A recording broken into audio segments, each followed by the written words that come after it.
வணக்கம். கலாம் ஆண்டு 6 மாதம் 5 நாள் 16 வியாழக்கிழமை பிப்ரவரி 26, 2026. இன்றைய நம்பிக்கை செய்திகள்.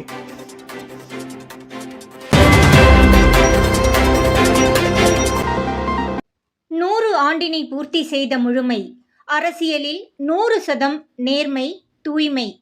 தமது உடல் தானம் வாயிலாக நான் எனக்காக அல்ல, எனது உடலும் கூட நாட்டிற்கே என்ற செயலால் பௌர்ணமியாய் இன்று உலகிற்கு காட்சியளிக்கும் காலம் சென்ற ஐயா நல்லக்கண்ணு அவர்களுக்கு மீண்டும் ஒருமுறை தலைவணங்கி இன்றைய நம்பிக்கை செய்திகள் தொடர்கின்றன.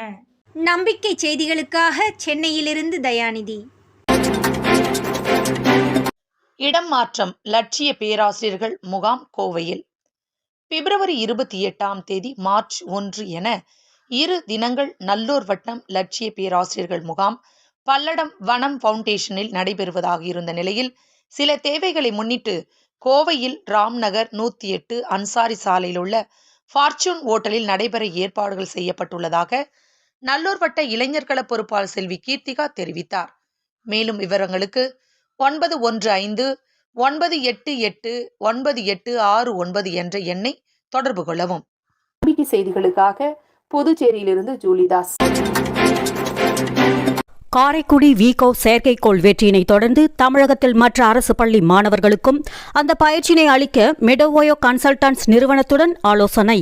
பிப்ரவரி 13 அன்று சிவகங்கை மாவட்டம் அரியக்குடி அரசினர் மேல்நிலைப்பள்ளி மாணவர்களின் விகோ செயற்கைக்கோள் வெற்றிக்கு முக்கிய பங்கு வகித்த மெடோவோயோ கன்சல்டன்ட்ஸ் நிறுவனத்தை சேர்ந்த பாஸ்கரன், பரணிதரன் மற்றும் சி.வி. பாஸ்கரன் ஆகிய மூவரும் இன்று சென்னை நல்லூர் வட்டம் அலுவலகத்தில் பாலு அவர்களை சந்தித்து விண்வெளி தொழில்நுட்பம் மற்றும் செயற்கைக்கோளின் பல நிலைகள் பற்றி திறமையும் ஆர்வமும் உள்ள மற்ற அரசு பள்ளி மாணவர்களுக்கும் அளிப்பது பற்றி ஆலோசித்தனர் என்று கலாம் ஜோதித்துறை பொறுப்பாளர் பிரணீத் ஆகாஷ் தெரிவித்தார்.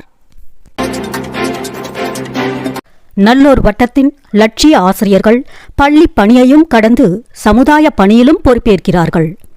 மகளிர் கள மாநில பொறுப்பாளர் ஹேமலதா தமது சுற்றுப்பயணத்தில் தேனி மாவட்டம் கள்ளிப்பட்டி சென்றார். உடன் பெண் ஆளுமைகள் துறை பொறுப்பாளர் மீனாம்பிகை, லட்சிய ஆசிரியர் துறை ஜோதி பரமேஸ்வரி உடன் இடம்பெற்றனர். இவர்கள் இருவருமே கூட அரசு பள்ளி ஆசிரியர்கள்.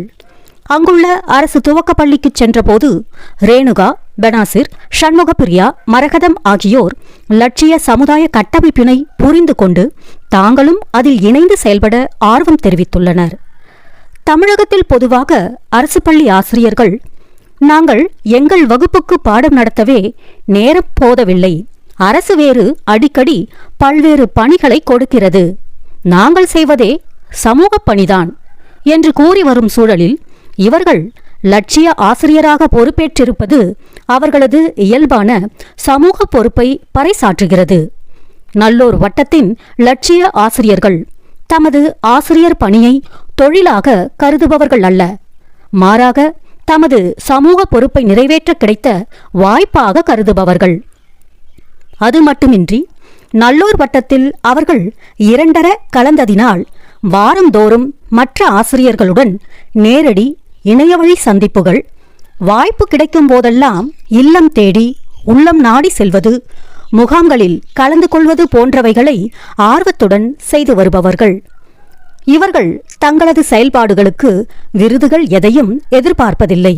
ஆகவே கள்ளிப்பட்டியில் பொறுப்பேற்ற லட்சிய ஆசிரியர்களை தாம் வெகுவாக பாராட்டுவதாக ஹேமலதா தெரிவித்தார். நம்பிக்கை செய்திகளுக்காக புதுச்சேரியிலிருந்து கவிதாராஜ். பள்ளியில் நாள்தோறும் 1 நிமிட அமைதி பள்ளியின் அமைதிக்கு பெரும் துணையாயிருக்கிறது. லட்சிய ஆசிரியை ஜோதி பரமேஸ்வரி கருத்து. தேனி மாவட்டம் பெரியகுளம் கள்ளிப்பட்டி சமூகவியல் பட்டதாரி ஆசிரியை ஜோதி பரமேஸ்வரி. இவர் தமது பள்ளியில் நாள்தோறும் உலக அமைதிக்காக 1 நிமிட அமைதியை கடைபிடிக்க செய்து வருகிறார். இந்த 1 நிமிட அமைதியினால் மாணவர்களிடையே மட்டுமல்லாமல் பள்ளி அளவிலும் ஒருவித டிசிப்ளின் உருவாகி வருவதை காண முடிவதாக தெரிவித்தார். நம்பிக்கை செய்திகளுக்காக புதுச்சேரியிலிருந்து ஜூலிதாஸ். நாட்டிற்கு பணி செய்ய குழுவாக தம்மை மேம்படுத்திக் கொள்ள பள்ளி முடிந்தவுடன் பள்ளியிலேயே வார கூடுதல். பொறுப்பு தெரியவில்லை, பொறுப்பாய் இல்லை. மாணவர்கள் பற்றி பெற்றோர்கள், ஆசிரியர்கள் பொதுவாய் சொல்வது. ஆனால் நல்லூர் வட்டம் கண்டறியும் மாணிக்க மாணவர்கள் சென்ற மாதம் ராமநாதபுரம் மாவட்டம் திணைக்குளம் அரசு பள்ளியில் கண்டறியப்பட்ட 20 மாணிக்க மாணவர்கள் நாட்டிற்கு பணி செய்ய குழுவாக தம்மை உயர்த்தி கொள்ள வாரந்தோறும் வெள்ளிக்கிழமை மாலை பள்ளி முடிந்தவுடன் 1 மணி நேரம் சந்திப்பதென முடிவு செய்திருப்பதாக மாணிக்க மாணவர் கோபி தெரிவித்தார். நம்பிக்கை செய்திகளுக்காக சென்னையிலிருந்து தயாநிதி. இத்துடன் இன்றைய நம்பிக்கை செய்திகள் நிறைவடைந்தன.